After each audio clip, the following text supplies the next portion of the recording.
Jel jedu prasici? Pa drži taj volan! Ne gleda te vozi.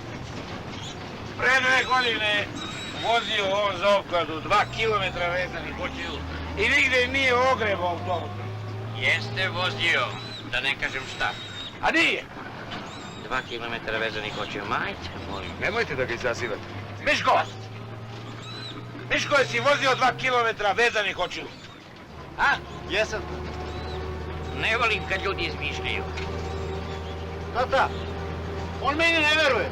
Ajde da skladim. Nemoj, reci da mu veruješ.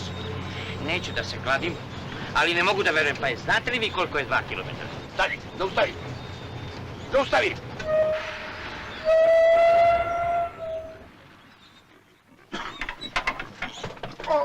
Oće li nam jebe mangupsko?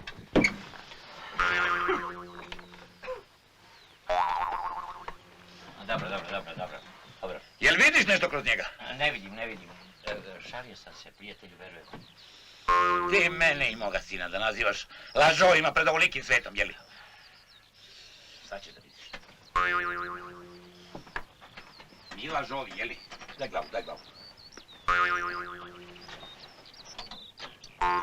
Vozi.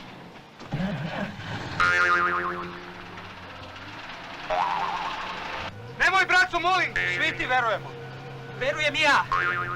Samo bez panike, narode. Moj Miško je genija za vožnju.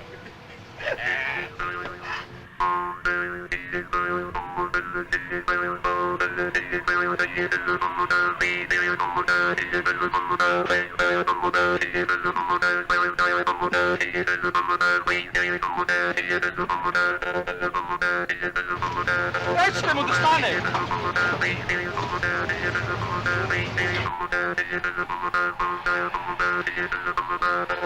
Pazi, Bernera!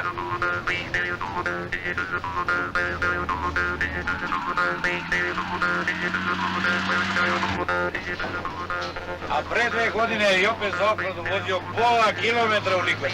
U Likvec, pa šta Pa čujte mi, čovek! Ne izazivaj! Ne verujete! Verujem!